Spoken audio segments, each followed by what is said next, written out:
요한계시록은 요한이 잠자다가 꿈을 꾼 것을 기록한 것이 아닙니다. 분명히 예수님께서 그에게 주신 마지막 때에 대한 비전을 가지고 각 교회들에게 편지하라. 그런데 그 교회들을 7교회를 뽑고 있습니다. 성경에서 7이라는 숫자는 단순히 그 7교회만 제한적으로 주신다는 메시지가 아니라요, 7이라는 숫자는 모든 것, 완전한 것, everything, 이것을 다 포함하는 상징적인 숫자입니다. 그렇기 때문에 7교회에게 주신 메시지는 바로 이 지구상의 온 시대의 모든 교회에게 주시는 메시지라는 것입니다. 여러분, 이 말씀을 받을 때 예수님께서 무슨 기록된 말씀이 아니라 예수님께서 이 시대를 사는 우리 교회, 또 여러분 한 분 한 분이 교회이신데 나에게 주시는 말씀이다라고 들으셔야 한다는 것입니다. 성경에서 숫자가 의미 잠깐 좀 살펴볼게요. 1이라는 숫자는 연합의 숫자입니다. 이제 성경반에서 더 자세히 다 나눌 예정입니다. 2라는 숫자는 증인의 숫자이고요, 성경에서. 3이라는 숫자는 삼위일체, 그래서 divine number입니다. 거룩을 상징하는 숫자가 됐고요. 4라는 숫자는 동서남북, 성경에서도 온 땅을 의미하는 숫자입니다. 그래서 우리 뉴스라고 하죠. 뉴스는 무엇이죠?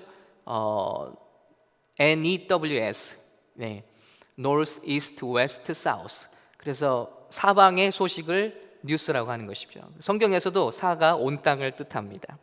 5는 완성의 숫자이고요, 6은 사람의 숫자입니다. 창조 역사의 6일째 사람이 만들어졌고요, 그리고 짐승의 수가 666입니다. 666이 무엇일까요? 온통 사람의 생각, 사람의 통치, 사람의 기준이라는 것이죠. 그래서 사람의 수 6이 3번이나 반복되는 수가 짐승의 표, 마지막 때 짐승의 표로 쓰임받고 있습니다. 반면에 7이라는 수는 하나님의 사역이 완성을 뜻하기도 하고요, 또 완전한 것, 모든 것, 퍼펙트한 것, 이것을 다 뜻하는 단어이죠. 그래서 말씀대로 이 7교회에 보내는 편지가 소아시아의 정말 그 7개의 지명을 가진 교회에 주시는 편지가 아니라 모든 시대의 모든 교회에, 바로 지금 시대에 우리에게도 주시는 예수님의 메시지라는 것입니다. 더욱더 이 말씀을 우리가 펴야 할 이유는요, 때가 가까울수록 이 말씀을 읽어야 한다고 전제하고 있기 때문에 그렇습니다. 이 말씀을 읽는 자, 듣는 자, 그리고 그 말씀을 지키는 자에게는 복이 있을 것이다. 왜냐하면 때가 가까이 왔기 때문이다 라고 말씀하시는데, 지금 여러분 이때야말로 우리가 이 책을 펴서 외면할 것이 아니라, 단순히 막연하게 두려워할 것이 아니라 이 말씀을 펴서 주님께서 우리가 어떻게 준비되기 원하시는지를 우리가 들어야 될 때인 줄로 믿습니다. 왜냐하면 인류 문명에 재앙이 닥치면요, 그것을 잘못 해석하는 일들이 있어 왔습니다. 금요일에 말씀드린 것처럼 노아 홍수, 그 대홍수가 일어났을 때 사람들은, 그 후손들은 하나님의 메시지를 잘못 캐치했어요.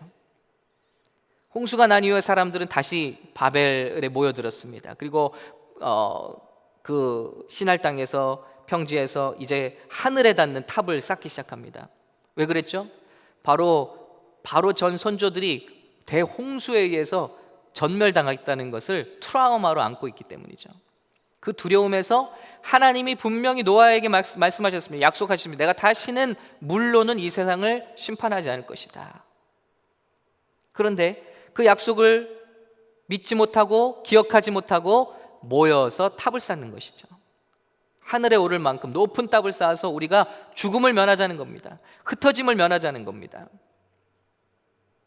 하나님은 노아에게 명령하셨습니다. 다시 아담에게 주신 명령을 주시면서 너희는 땅에 충만하라, 정복하고 다스리라. 그런데 반대로 사람들은 모여들기 시작한 것이죠. 여러분, 이런 일들이 우리가 이런 재앙을 만났을 때 취할 수 있게 되는 가능성 있는 행동들이라는 것입니다. 우리가 어려운 일을 전 지구적으로 당하는 이 어려움을 경험하고 난 다음에 그 이유가 더 중요하다는 것을 말씀드린 겁니다. 지금 이 시간을 어떻게 지나는 것도 중요하지만 우리는 이 이후에 하나님의 뜻을 어떻게 준비하고 우리가 어떻게 준비될 것인가가 굉장히 중요하다는 것이죠. 지금 이 책을 꺼내야 되는 이유가 뭔지 여러분 생각이 되시나요? 우리 세대에, 여러분, 저와 여러분이 살고 있는 이 세대에 예수님의 마지막 때를 향한 예언들이 거의 모두 다 경험해 보고 있습니다. 우리가요. 더군다나 이 계시록을 공부하게 되시면 와, 이런 날들이 굉장히 가까이 왔구나, 이 책을 펴야만 하는 때구나 라는 것을 깨닫게 되실 겁니다. 우리는 예배가 권력에 의해서 이렇게 자유를 침해받을지는 상상하지 못했죠. 그런 일들은 미국에선 상상할 수 없을 것이다. 그러나 바이러스 사태를 통해서 우리는 뭘 배웠습니까? 공공의 이익을 위해서라면 이의 없이, 이의를 제기할 수 없이 권력에 의해서 얼마든지 우리의 모임이 제한될 수도 있구나라는 것을 간접적으로 경험해 보고 있는 것입니다. 어떤 possibility가 다 있다는 것을 우리가 경험해 보고 있는 거예요. 어떤 제한적으로 공급, 수요 이런 것들이 이렇게 바뀔 수가 있구나. 그리고 지금 이 사태 이유를 내다보는 경제학자들은요, 제가 하버드 출신 경제학자분의 그 영상을 쭉 보면서 좀 이해를 했습니다. 지금 미국 통화가 이 국제적인 어려움 가운데 점점 더 그 기축 통화로 자리를 잡는다는 거죠. 그리고 각 세계마다 돈을 찍어냈습니다. 나라마다 돈을 찍어냈습니다. 그러나 결국 그들이 원하는 것은 달러이죠. 달러를 기준으로 온 세계가 다시 그 경제가 재편성될 때 달러를 원해서 공급을 해야 되는데 온 나라에 공급할 수가 없다는 거예요. 짧은 시간에. 그렇기 때문에 비트코인이라든지 전자화폐라든지 이런 것들이 사용되면서 온 세계 통화도 디지털화가 돼서 통합이 될 거라는 거예요. 여러분, 믿는 분이 얘기한 게 아닙니다. 믿지 않는 분들이 이런 걸 예상하고 있는 거예요. 지금 그런 예배에 대한 부분만이 아니라 경제적인 부분, 가정적인 부분, 교회의 모습, 이 모든 것들이 통째로 다 흔들리면서 새로운 체제를 준비하겠다는 거예요. 교회도 굉장히 달라질 겁니다. 비즈니스도 굉장히 달라질 겁니다. 뭘 말하고 있는 것입니까? 이때 우리가 말씀으로 기준되어 있지 않으면 완전히 새로워진 세상 속에서 우리는 갈팡질팡 방황하거나 두려워하거나 낙후될 수 있다는 것입니다. 그런데 오늘 다른 것 아니라 주님의 말씀과 약속과 성경의 그 기록, 그 우리에게 주시는 말씀의 반석 위에서 우리가 서 있다면 그때를 성경적으로 준비할 수 있다는 것입니다. 그래서 이것이 우리 교회가 온라인 성경 공부를 시작하는 하나의 이유이기도 합니다. 말씀으로 돌아가죠. 말씀을 알고 말씀으로 준비되자는 것입니다. 그렇지 않으면 우리는 방황할 수 있다. 이 이유가 더 큰 문제가 될 수 있다는 것입니다. 그런 가운데 요한계시록을 펴니다. 7 교회에 주님의 마음을 풀어주십니다. 그리고 마지막 때가 될 때 교회는 이렇게 준비되길 원한다, 이렇게 회개되길 원한다, 그리고 이렇게 내 앞에 서길 원한다, 회복되기 원한다, 마지막 기회를 주시는 거잖아요. 그러니까 우리는 이 메시지를 들어야 하는 것입니다. 첫 번째, 에베소 교회에 주시는 메시지입니다. 그것은 처음 사랑을 가지라는 것입니다. 먼저 하나님께서 무엇을 알고 계신지를 쭉 설명해 주고 계세요. 그리고 칭찬하십니다. 우리 예수님께서 우리에게 말씀하시는 방법인 것 같아요. 하나를 지적하시기 전에 7, 8가지를 칭찬하시더라고요. 먼저는 행위가 있다고 합니다. 그래서 너희 행위와 수고와 인내를 안다 그러셨습니다. 눈에 보이는 교회에 선한 일들이 있는 것입니다. 어떤 역동성 있는 움직임이 있는 것이죠. 프로그램이 있고요, 예배가 있고요, 구제가 있고요, 봉사가 있습니다. 주님 다 아신다는 것입니다. 알고 계신다. 이것이 얼마나 위안인지 몰라요? 여러분, 수고하시는 바를 사람들은 몰라요. 보이지 않으니까. 그러나 예수님은 아신다는 거예요. 할렐루야. 사실 그거면 되잖아요. 우리가 수고가 있다고 그랬어요. 수고라는 단어를 toil이라는 영어 단어를 쓰고 있는데 the price of the work, 그래서 어떤 이 수고를 하기 위해서 치른 대가들이 있단 말이에요. 눈물이 있습니다. 수고가 있습니다. 에너지가 있습니다. 손해보는 것들이 있습니다. 이렇게 주님의 교회, 주님의 나라를 섬기기 위해서 기꺼이 치른 대가들이 있다는 것, 때로는 물질을 드리기도 합니다. 이걸 주님이 아신다는 거예요. 그리고 인내가 있다고 그랬습니다. 그래서 patience라는 이 단어를 찾아보니까요, to remain under pressure and keep on going 그랬습니다. 그래서 뭐 나쁜 짓을 하고 그거에 대한 대가를 우리가 받느라고 참는 게 아니라요, 좋은 일을, 어떤 압력, 어떤 그런 어려운 일들 속에서도 지켜나가는 그런 노력, 이것이 너에게 있다. 그리고 순결한 말씀을 지켜내었다. 잘했다는 것입니다. 악한 자들을 용납하지 아니한 것, 교회가 징계가 살아있다는 것이죠. 자칭 사도라 하되 아닌 자들을 시험하여 그의 거짓된 것을 내가 드러낸 것, 이단 그리고 거짓된 말씀들을 분별해낸 것, 그것을 주님이 아신다는 것입니다. 또 뭘 칭찬하시죠? 니골라당의 행위를 미워한 것, 나도 그들을 미워하는데 잘했다는 것입니다. 니골라당에 대해서 성경반에서 더 자세히 말씀 나누겠습니다만은 니콜라이탄입니다. 그래서 니코라는 단어는요, 니카오라는 단어를 썼습니다. 여기 이 단어와 같은 어원을 갖는 것이 나이키입니다. 나이키. 여러분 상표 있죠? 이게 지배하다라는 뜻이에요. 지배하다. 그래서 이 나이키를 신고 이제 농구장에 가면 여러분이 농구장을 지배하는 겁니다. 예. 나이키. 그래서 세상을 지배하라. 나이키입니다. 전 나이키와 상관이 없습니다. 그리고 다음에 붙은 단어가 라오스라는 단어인데 이것은 the laity라는 단어입니다. 이건 뭐냐면 평민이라는 뜻이에요. 그래서 니골라당이라는 뜻은 평민을 지배하다라는 뜻이에요. 교회 안에 이런 그룹이 들어왔다는, 그 그룹은 뭐냐면 클러지, 성직자 그룹과 평신도를 갈라놓는 그룹이 들어와서 성직자들이 평신도, 여러분 성경에 평신도라는 말은 전혀 없습니다. 우리 모두가 다 같은 제사장 같은 하나님의 직분자들입니다. 그 누구의 위에 올라서서 룰 오버 할 수 없다는 것입니다. 리더십을 발휘하는 것과 사람들을 지배하는 것은 다른데 이렇게 만들어 버리는 니골라당의 행위를 견제했다는 것입니다. 여러분 중세 카톨릭이 그랬죠. 성직자를 신의 단계에 올려놨습니다. 그리고 사람들을, 평신도를 평신도라고 부르면서 절대 견제할 수 없는 위치로 전락시켰습니다. 그리고 그들을 지배하려고 했습니다. 앞으로 이 움직임은 계속해서 교회에 위협이 되고 또 나타나는, 반복되는 모습입니다만은 예수님이 그걸 미워하신다는 거예요. 지금 교회들도 그런 모습이 있다면 주님께서 그걸 기뻐하시지 않을 것입니다.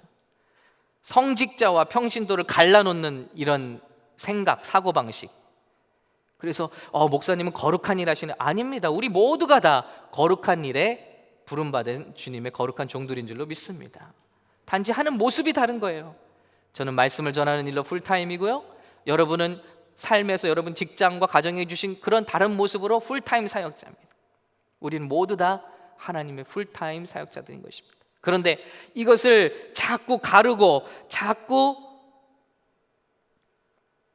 탄압하고 자꾸 이용하려고 하는 그런 움직임들에 대해서, 또 우상화하는 그런 움직임에 대해서 예수님도 말씀하시는 것입니다. 나도 그들을 미워한다. 에베소 교회는 굉장히 이런 일들을 탁월하게 잘 해냈습니다. 그런데 예수님이 말씀하시는 거예요. 한 가지를 책망하십니다. 그리고 우리 교회들에게 주시는 첫 번째 책망의 말씀은 이것입니다. 그것은 너를 책망할 것이 있나니 너의 처음 사랑을 버렸느니라 하는 것입니다. 내가 나를 더 이상 사랑하지 않는다는 말이 절대 아닙니다. 내가 나를 사랑하는 것을 내가 안다는 것입니다. 그런데 처음같이 사랑하지 않는다는 것입니다. 처음 나를 사랑했을 때처럼 사랑하지 않는다는 것입니다. 처음 주님과 사랑에 빠졌던 그런 사랑이 아니라는 것입니다. 행위도 있고 치열한 말씀도 있고 정통성도 있고 신학에 대한 연구도 있는데 교회 안에 다양한 프로그램과 봉사가 돌아가고 있는데 처음처럼 너희가 나를 사랑하지 않는다는 것입니다. 여러분, 예수님이 우리에게 원하시는 것 딱 한 가지가 있습니다. 그것은 우리의 마음입니다. 여러분, 우리가 돈을 들인들 주님께서 부유해지시겠습니까? 그 돈으로? 우리가 학자가 된들 그 공부한 것으로 주님께 드린들 주님의 지식이 더하시겠습니까? 우리가 노력을 아무리 한들 그분이 더 나아지시겠습니까? 이 모든 것들은 주님께서 다 가지고 계신 것들입니다. 그런데 그분께서 우리에게 원하시는 한 가지는, 그 아무도 대신할 수 없는 한 가지는 주님을 사랑하는 마음이라는 것입니다. 오늘 우리는 여전히 전보다도 더 분주하게 이 예배를 준비하고 봉사할 수 있어요. 여러분, 여기 계신 여러분들 정말 저와 여러분 함께 그럴 수 있어요. 근데 주님이 받기 원하시는 것은 우리의 사랑하는 마음이라는 것입니다. 처음 사랑.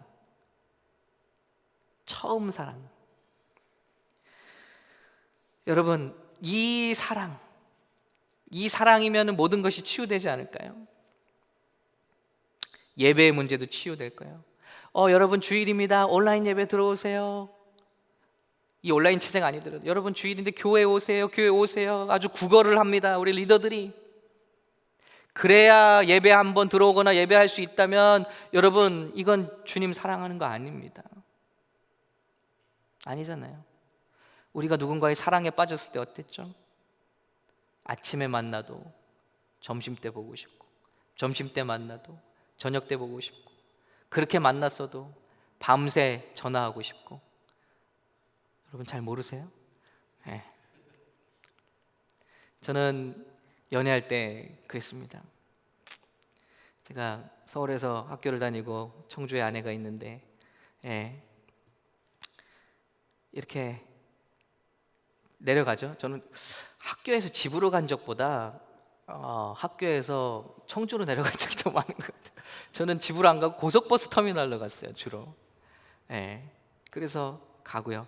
또 언제는요, 이제 토요일 날 같은 때는 제가 서울로 올라오잖아요. 그때 또 같이 타고 올라오는 거예요. 헤어지기 싫어서. 그럴 정도로. 그러고도 모자라서 매번 밤마다 통화를 하는데 017, 그 당시에 017 전화번호를 둘이 했습니다. 그래서 핸즈프리가 되는 거, 여기다 이렇게 끼울 수 있는 거. 그 당시에 굉장한 거였죠. 그래서 무료 통화죠. 그래서 이제 제가 공부하다가 이제 연애 중인 아내의 전화가 딱 오면요, 저는 펜을 이제 딱 놓습니다.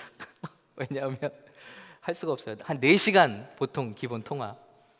그러면 누워갖고, 전화기가 그 당시는요 열이 막 발열이 됐어요. 뜨겁게 아주 그냥 뜨거워질 때까지 통화를 하다가 잠들고 그랬습니다. 우리가 주님을 사랑한다면 예배에 구걸하지 않는다는 거예요. 어떻게 하면 예배할까? 어떻게 하면 만날까? 어떻게 하면 그분께 영광 돌릴까? 그럴 거예요. 그런 문제가 다 해결될 거예요. 그렇죠? 행위 이전에 처음 사랑을 우리가 회복하게 되면 그렇게 될 거예요. 재정의 문제도 있습니다. 여러분, 헌금 강조하지 않아도 돼요. 저는 헌금 강조하지 않는 편입니다만, 왜냐하면 하나님의 은혜가 있으면 다 알아서 하실 거니까. 그 사랑하는 마음. 여러분, 아내를 사랑하시면 어때요? 인색해지나요? 여러분이 연애하실 때 어떠셨어요? 사랑하는 사람 만나면 여러분이 돈이 한 푼 없어도 뭐든지 사다가 안겨주고 싶잖아요. 발렌타인데이 같은 때, 무슨 기념일 같은 때면 어때요? 여러분 능력도 안 되는데 능력 이상의 것을 막 사다가 주고 싶잖아요. 이게 사랑에 빠진 사람의 모습 아니겠습니까? 그러니까 자동으로 되는 거예요. 은혜 받으면 되는 거예요. 그리고 이강우 집사님 계시지만 예수님 처음 만나고 성령님 만나고 처음에 한 말씀 뭐냐면, 전도사님, 나는 이제 11조 생활할 거예요. 그리고 금요기도에 빠지지 않고 나올 거예요. 제가 자꾸 리마인드해서 금요기도를 빠질 수가 없어요. 이제 집사님, 빠질만 하면 이메일하고 빠질만 하면. 굉장히 비즈니스가 잘 되고 바쁘실 때에도 금요 예배를 포기하지 않으셨어요. 전 그런 겁니다. 사랑에 북받쳐 오르니까 뭐든지 드리고 싶은 거예요. 봉사하라고 안 해도 돼요. 자원봉사라고. 여러분 무슨 주일학교 선생님 좀 하세요. 뭐 좀 봉사하세요. 여러분 한마디로 말씀드릴게요. 예수님을 사랑하지 않으니까 봉사하고 싶지 않은 거예요. 예수님을 사랑하면요, 주의 몸된 주님이 얼마나 교회를 사랑하시는지, 주가 얼마나 주님께서 다른 지체들을 사랑하시는지 깨닫게 돼요. 그래서 봉사하게 되는 것이죠, 자동으로. 그랬잖아요. 우리 연애할 때 그렇게 다 사랑에 빠졌잖아요. 재밌는 글을 봤는데요, 신혼인지 아닌지를, 신혼이 끝나는 시점, 여기 이제 신혼을 들어간 분들 계신데 신혼이 언제 끝나냐 하는 거예요. 자, 이렇게 되면 신혼이 끝난 거래요. 내가 할게 해서 당신이 좀 하지로 바뀌면 여러분의 신혼은, 첫사랑은 끝난 겁니다. 우리 한국 남자들이 여자들에게 차 문을 열어줄 때, 우리 보통 매너가 굉장히 없잖아요. 우리 한국 남자들은 유교 집안에서 자라서, 유교 분위기에 자라서, 막 모래 가다가도 뒤에 들어온 아내 놓고 문 쾅 닫고요. 근데 우리 한국 남자들이 여인에게 문을 열어줄 때가 있대. 차 문을 열어줄 때 언젠지 아세요? 첫 번째는 연애 중일 때, 연애할 때, 혹은 불륜일 때, 그때 문을 열어주고요. 물론 우리 교회는 결혼한 지 수십 년이 되셨어도 아내를 위해서 항상 문을 열어주시는 젠틀맨이 계십니다. 그건 진짜 첫사랑이 진짜 모르겠어요. 두 번째, 우리 한국 남자분이 문을 열어줄 때는요, 어느 때일까요? 새 차를 샀을 때라고 합니다. 괜히 아내가 손톱으로 스크래치 낼까봐 내가 열어주고 들어가게 하는 거죠. 아내를 위한 게 아니에요. 새 차를 위한 거예요. 여러분, 예배의 문제건 재정의 문제건 봉사의 문제건, 우리가 주님을 사랑한다면 이 모든 것이 해결될 거예요. 그렇죠? 전도의 문제도 마찬가지입니다. 예수님이 베드로에게 사명 맡기실 때 물어보신 게 딱 한 가지입니다. 너가 무슨 학교 나왔지? 너가 신학을 얼마나 공부했니? 어떻게 또 자신 있니? 화술을 공부했니? 사형리 달달 외웠니? 이걸 물어보신 게 아니잖아요. 베드로에게 딱 한 가지만 물어보셨습니다. 내가 다른 사람들보다 나를 더 사랑하느냐? 그거 한 가지면 된다는 것입니다. 베드로는 대답을 차마 할 수가 없었어요. 자기 입으로는 다시 예수님을 사랑한다고 말할 수가 없었어요. 주님, 주께서 아시나이다. 내가 그런 줄을 주께서 아시나이다. 내가 나를 사랑하느냐? 그러면 내 양을 치라. 내 양을 먹이라. 내 어린 양을 치라는 것입니다. 이것이 시작이고 이것이면 충분 조건이라는 것입니다. 여러분, 우리가 맞는 양떼에 대한 마음이 있어 보세요. 무슨 스킬을 배워서 그들을 인도하는 것이 아닙니다. 더 공부를 해야 그들을 인도할 수 있는 것이 아니라고 저는 생각합니다. 우리 사역자들에게 가장 중요한 것은 우리 양들을 향한 마음이면 된다. 그러나 그 전에 더욱더 중요한 것은 예수님을 사랑하느냐. 예수님을 정말 사랑한다면 그분을 나눌 수밖에 없거든요. 그분께로 인도할 수밖에 없거든요. 누구든지 예수님을 사랑하기만 하면 사명자로 살게 된다는 것입니다.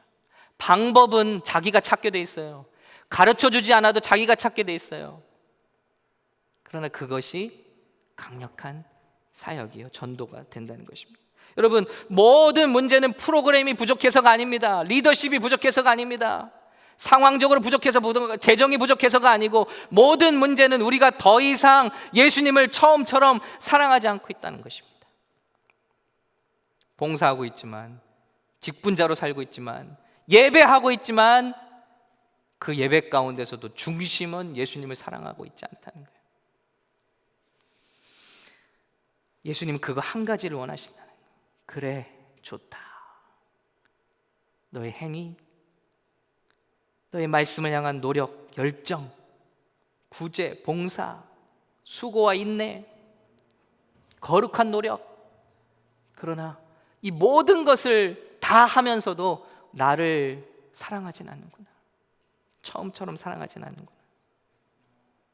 그러면서 예수님은 우리에게 우리가 이 아픔에서, 이 고통에서 빠져나올 수 있는, 이 잘못된 길에서 빠져나올 수 있는 치료책을 주셨어요. 그것은 세 가지입니다. 재밌게도 세 개의 R이 됐어요. 첫 번째는 remember입니다. 생각하라, 기억하라. 그러므로 어디서 떨어졌는지를 생각하고 회개하여 처음 행위를 가지라. 예, remember therefore from where you have fallen. 여러분, remember 하면서 무슨 죄를 지었는지 생각하라고 하시는 게 아니에요. Where you have fallen. 그러니까 저와 여러분이 과거에 예수님과 어떤 릴레이션십을 가졌는지, 어떤 단계까지 있었는지 그거를 생각하라는 거예요. 이 말씀을 준비하면서 저도 생각해 봤습니다. 내가 주님을 과연 사랑하는가? 물론 사랑하죠. 처음같이 사랑하고 있는가? 아니구나. 생각해 봤습니다. Remember 해봤습니다. 내가 주님을 처음 만났을 때 그 벅차오르는, 그 내 마음을 가득 채운 그 기쁨과 환희와 감격과 기쁨. 그래서 날마다 기타를 꺼내 들고 기타를 칠지도 몰랐어요. 그래도 찬양하는 거 너무 좋고, 주님을 그 방에 모신 것 같은 그 은혜와 임재 가운데서 정말 전기가 흐르듯 찌릿찌릿한 주님과의 교제, 그런 교제의 밤들을 보냈던 때, 거기서 내가 많이 떨어졌구나. 여러분, 그때를 생각하라. Where you have fallen. 어떤 단계였든지, 내가 나를 어떻게 사랑했든지. 예배 때 정말 눈물이 흐르고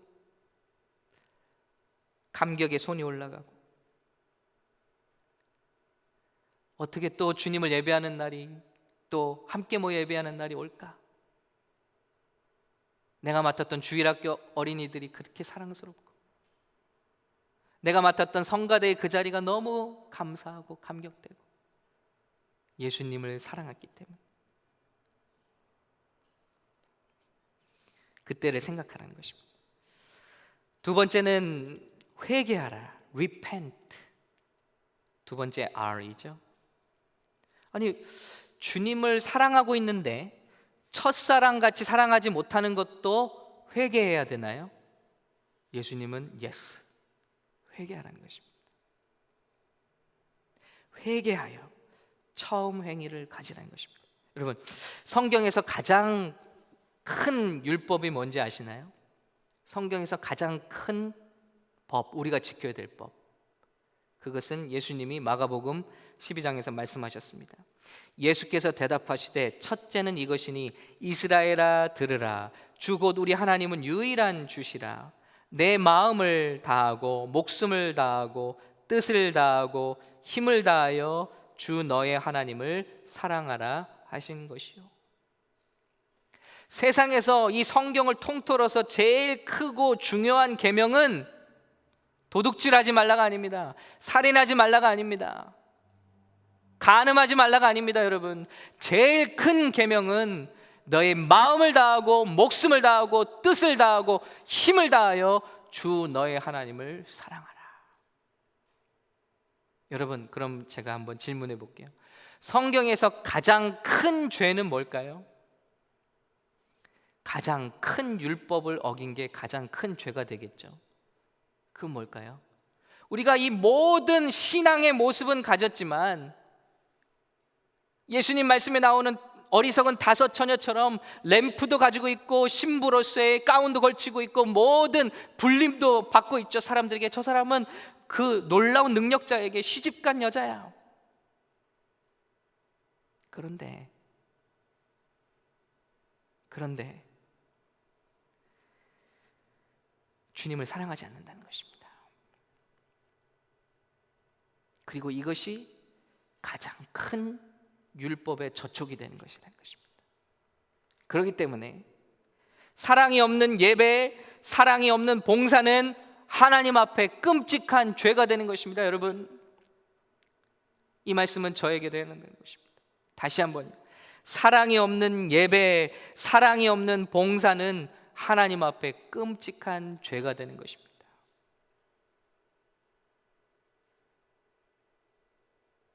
무엇을 회개할까요? 우리가 처음처럼 예수님을 사랑하지 못했던 것, 이걸 회개하라는 거예요.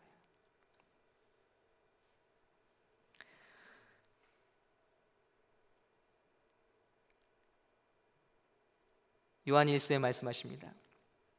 이 세상이나 세상에 있는 것들을 사랑하지 말라.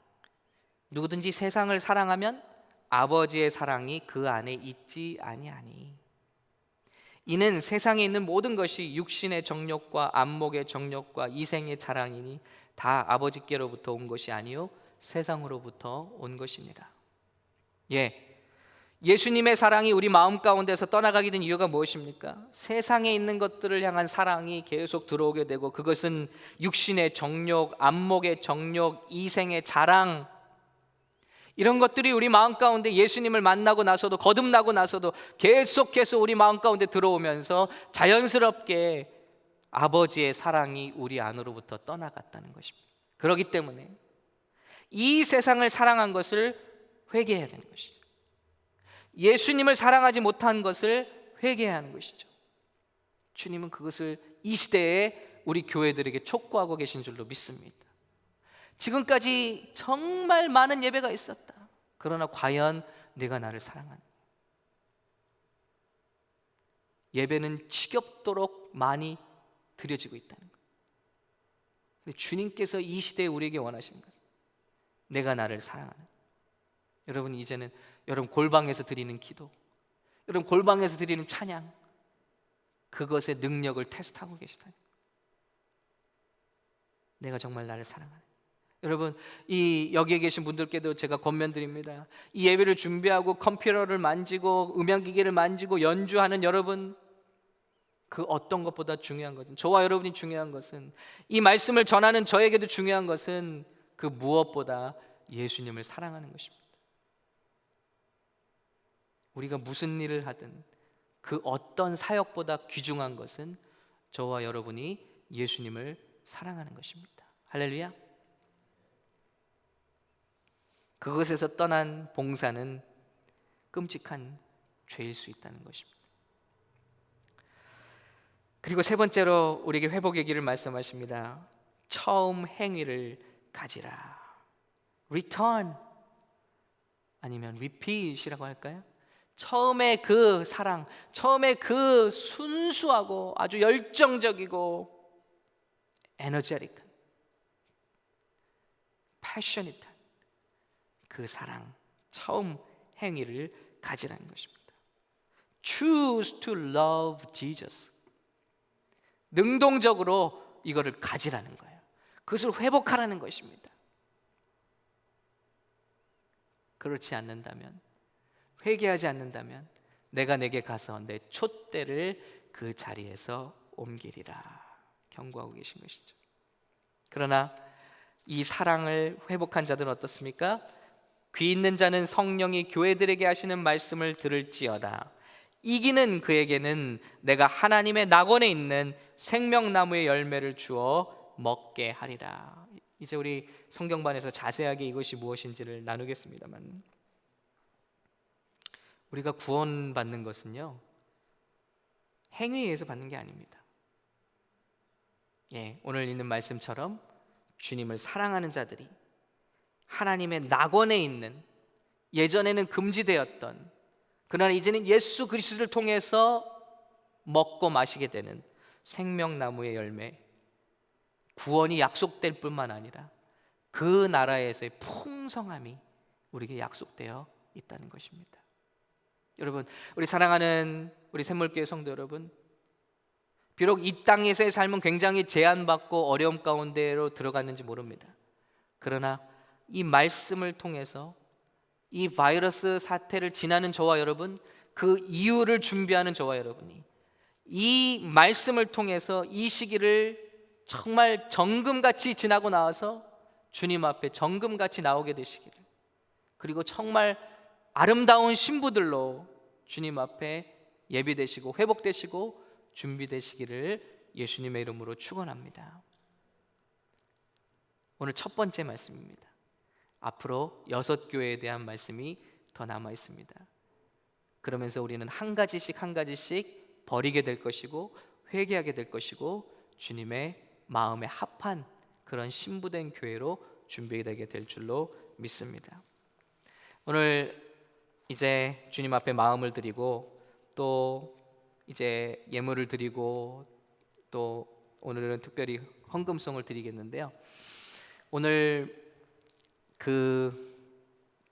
제가 부탁했습니다. 이 곡을 드리려고. Reckless Love라는 찬양인데요. 아주 직역을 하자면 생각이 없는 사랑, 아주 부주의한 사랑, Blind Love, Crazy Love, 이런 사랑을 말하는 것입니다. 예수님이 우리를 그렇게 사랑하셨다는 거예요. 여러분, 우리가 첫사랑에 빠지면 어떻게 되죠? 눈에 뵈는 게 없습니다. 내 몸을 다 털어줘도, 내 가진 걸 다 털어줘도 더 사랑하지 못해 안타까워하는 그런 모습이 바로 reckless love죠. 근데 우리가 주님을 이렇게 먼저 사랑한 것이 아니라 주님께서 우리를 사랑하셨다는 것입니다. 이 사랑을 깨닫고 그 은혜의 감격 속에 있을 때 우리도 주님을 사랑할 수 있는 은혜가 임할 줄로 믿습니다.